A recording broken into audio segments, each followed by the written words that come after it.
रउआ देखे जातनी कॉफी संग भोजपुरी। मैच देखल जाता कि ना जी? देखी ना, हमरा से तो मैच में छूट जाता, रोज वीडियो बनावे में अजुराइल रह जातनी। आ ओहे बीच का भइल, इंडिया ऑस्ट्रेलिया के हरा देलस। खिलाड़ी लोग के का कहे के बा, जीतला पे नीमन लागबे करेला लोग। बुल्लू बुल्लू कपड़ा में छरहर छरहर खिलाड़ी, कोनो हेने छरपता कोनो होनो छरपता। बाप रे, इतना फुर्ती। 264 रन कोनो स्कोर रहे जी, हारही के रहे ऑस्ट्रेलिया के। ऑस्ट्रेलिया के कप्तान बुझले कि टॉस जीत गई बानी तो मैचो जीत जाए।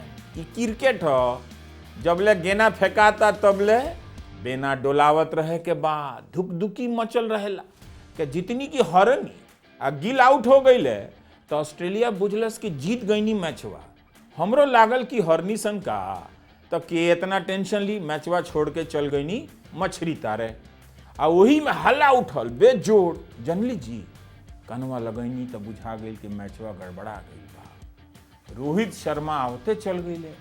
रोहित जैसन बेजोड़ खिलाड़ी ए तरह आउट होला जी? कहीं ऐसन कहीं शॉट खेलल जाला? तनी विलम्ब के खेले चाहत रहे उनकरा के। खेले के लूर ना आवे तो हमरा से पूछ लेती, फोन कर लेती, व्हाट्सएप पे पूछ लेती। हम तो बड़ले बानी बतावेला कि बाबू हे तरह गेना के छेना पारल जाला, मार मार के धुरमुस छोड़ावल जाला। हम तो तय कर लेनी कि अब मैच ना देखब। रोहित आ गिल दोनों जना माहौल बिगाड़ देले बा लोग। तनी झकनी रोडवा पर उन्हें का माहौल बा, प्रेत नाचत रहे नु, रिक्शा टेम्पो सब बिला गई। खाली रोड लौकत रहे, केहू ना लौकल, एगो प्राणी ना लौकल हमरा रोड पर। सारा जाना टीवी पर मैच देखे में लागल रहले। लेकिन का कहीं, विराट के तो बानू जलवा। मैदान में अइले ना कि हरहरा के हल्ला उठल बेजोड़, पूछी मत। बुझा गई हमरा आवाजे से कि विराट आ गई बड़े। हमऊ जोश में रोहू उड़ेल देनी कढ़ाई में, तारे लगनी हाली हाली कि विराट के बैटिंग तो आज देखबे कर। कमेंटेटर कहे लगले, आवते भागे लागल बड़े विराट जी, एक एक रन जुटावे में लाग गई बड़े।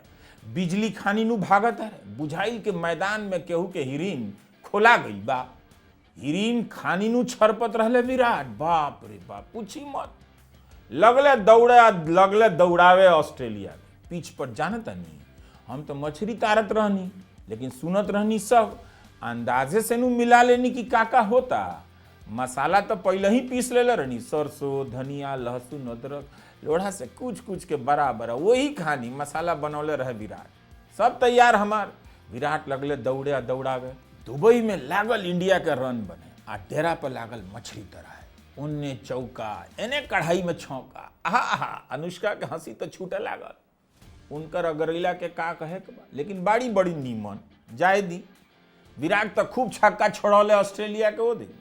कम नहीं खन, विराट के देखा देखी अय्यरो नु सुधर गई है। उनकरो बैटिंग सुधर गई ना। तो पहले गेना केने बल्ला केने बुझाते ना रहे खेले आवता। अय्यरो लगले विराट खानी खेले। मैच बदल गई वही बेरा से। आहा, हमार मछली बने बने खाली तैयारे हो गई रहे। का कहीं, अभी एक पीस निकलले रही टेस्ट करेला कि कई जाओ पाकल बाकी ना। पहले करे जे कांप गई, छोड़ देनी कटोरी वहीं पटक देनी वही बगले में कि का भई। विराट कैच मार देले। बुझाइल कि अब की गईलन, लोका गईलन, लेकिन विराट के कैच छूट गई। आउट हो जाते नु तो मैचवा गईल रहे पानी में। हम कहनी सुरेंद्र से कि तू उठिए मत सोफा से, जबले विराट खेलता रहे। टीवी देखत रहिए, उठब तो विकेट गिर जाई। सुरेंद्र सोचत रहे कि हम मछली खाए के चक्कर में बानी, उनकरा के ना भेटाई। लेकिन हम डपटनी के उठब तो एगो पीस ना मिली। विराट के रहल जरूरी नू रहे मैच में, पिच में, तो ना तो मैचवा हाथ से निकल जाई। आई मैक्सवेलवा बाप रे, बुझात रहे कि लौकिए ली, लेकिन लोकाइल ना उनकरा से, कैचवा छूट गई। सारा जाना हु करे लगले। जान बाचल भाई इंडिया के। अब ओकरा बाद से विराट लगले धुने कूटे कूचे फूके। स्मिथ के बुझाइल कि कहाँ फंस गई निशान। जंपा से होखे वाला रहे ही काम। विराट विराट हो जी, ऐसन जंपा चंपा से ओकरा का फर्क पड़े के बा। ई क्रिकेट ह, ढेर कॉन्फिडेंस ठीक नानू ह, लेकिन संजोग होला। देखी बुझाता कि जंपा के मेहरारू भी मंगर भूखल रहली। जंपा पहले अय्यर के आ ओकरा बाद कोहली के विकेट चटका देगा। बड़ी मियाज खराब हो गई, मूडे ऑफ हो गई। सरसों अभी खदकते रहे कढ़ाई में, मछली टॉप क्लास नु बने जात रहे कि विराट आउट हो गई। आधन अभी चढ़ौले रहे कि मूडे ऑफ हो गई। बिन विराट के मछली कैसन भूखे सुतल जाई, छोड़ा जा मैच वैच। लेकिन राहुल आ पांड्या दोनों जना आइल लोग, सोचनी कि तनी रुक जाती सुनत नहीं, चौके में लुकाइल लुकाइल सुनत रही। 46 गेंद बाकी रहे आ 40 गो रन बनावे के रहे। भारत जीती कि हारी, मछली बनाई कि छोड़ दी, दिमाग दौड़ा लागल, बड़ी दिमाग खराब करे जा हाफे लागल। 3-3 छक्का हार्दिक के हृदय से धन्यवाद देनी। जा हो हार्दिक जिया, तू बुझाता जिता देवा। लगनी सरसों फेंटे, खुशी के मारे 4 गो ललका मिर्चाई और ही डाल देनी, तनी तीत हो खेला नु तो मजा बेसी आ गया। दोसरका चूल्हा पर चाउर गले लागल, बासमती के महक से गम के लागल डेरा हमार। मैच के सीन बुझात रहे कि कढ़ाइये में चलता। एक छक्का राहुल मरले आ कढ़ाई गई उतर। थरिया में भात आ मछली धैनी आ भगनी टीवी के तरफ देखे कि सांचो जीत गई सन। का जी देखनी कि जीत गई बानी सन। लोग ताली बजावत रहे स्टेडियम में खड़ा होके। हम भात आ मछली साने लगने, मुँहे में एके बेरी 2 कर दबा लेनी। दुबई में उ लोग के मछली कहाँ भेटा, एक बार जौन हम खाता नहीं नानू मिली। भोजन मिल जाई, केकरा ना भोजन मिलेला, लेकिन वो मछली तो ना मिली जौन हम बनौले रहन। आ वर्ल्ड कप के फाइनल के बदला लिया गई रहे। हमार टोना टोटका काम आ गई रहे। सुरेंद्र तो कुर्सिए से नानू उठले, झाँकू डांगले रसोई में कि मछली कैसन बनता। आ हम लुकाइले रह गई रसोई में कि अब फाइनले देखल जाई। सोचा तानी दुबई जाके भोजपुरी में कमेंट्री कल जाओ, रौरा लोगिन के क्रिकेट के खेला दिखाई। हमरा के कमजोर ना बुझी, ऐसा कमेंट्री करे कि लोग अंग्रेजी वाला कमेंट्री छोड़ के हमरे सुने लागी। आप बिहार में जानते नहीं कि ना कि चुनाव होके जाता, वह सब फालतू बात होता। बिहार के का होई है पर बात केहू नहीं खे करत, खाली पुरनका बात चलता। लेकिन अब केहू बचा नहीं खे सकत बिहार के, छोड़ दी ओकर चिंता। जितना बा उतने रही, लोग जात जात खेलत रही, खेले दी। मन भर जात खेलला से भात मिल जाई तो खाए दी, जात के भात खात रहे लोग। बाकी ट्रेन पकड़ के दिल्ली, चेन्नई, केरला भागत बा लोग सारा जाना। लोग लदाइल चलल जाता आ लदाइल चलल आवता।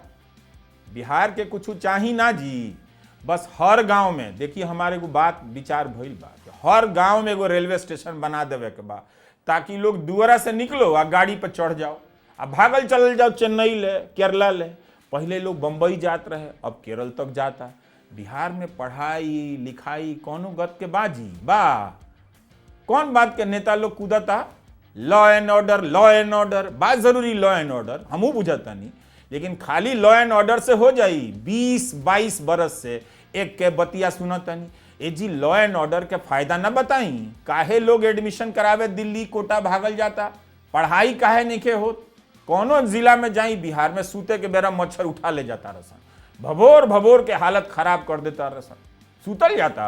अगरबत्ती जरावता लोग, मोटका मोटका अगरबत्ती, फेफड़ा में कैंसर घुसी नू तो वो बेरा बुझाई, जराई ये बेरा अगरबत्ती रहुआ। आ जाम इतना बाजी की पूछी मत, 2-2 घंटा जाम में लोग लागल बा, खाली हॉर्न पर हॉर्न पी पी बजौले कान फाड़ देता रसन। इलाज के हाल ऐसन बा कि आज के लोग, आजहू लोग दिल्ली भागता, जे वहां रह के इलाज करावता ओकर का हाल बा हम नु जानता नहीं। दुर्गति भइल बा लोग के, इलाज के बाद केहू नहीं के करत, खाली जात के बात करता। पूछे के चाहिए नेता लोग के, भाई काहे इतना खराब बा एकर हाल।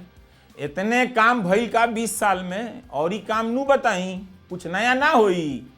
लोग के काम काहे नहीं के मिलत बिहार में। अगर इतना लॉ एंड ऑर्डर ठीक बा तो काहे बिहार के जनता गरीब बा।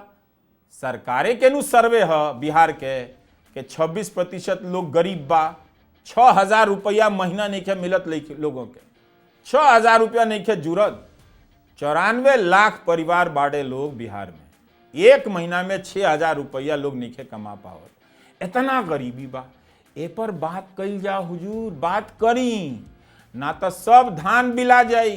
कोनो गत के नौकरी नहीं खे, कोनो गत के कॉलेज नहीं खे। आ भाषण देता लोग कि बिहार चमक गई बा। डेंटिंग पेंटिंग से पुरान कार नया हो जाला जी। लबरई बोलला से बिहार में बिहान नानू होई, होखे वाला नहीं खे। मछली भात खात रही, मैच देखे के बाद भविष्य में ना, उ ना देखल जाला भविष्य बिहार में, ओकर कमेंट्री करे लागम तो बुखारे छूट जाई लोग के। जाइनू जाता नहीं, अब हमार काम हो गई। नमस्कार, मैं रवीश कुमार।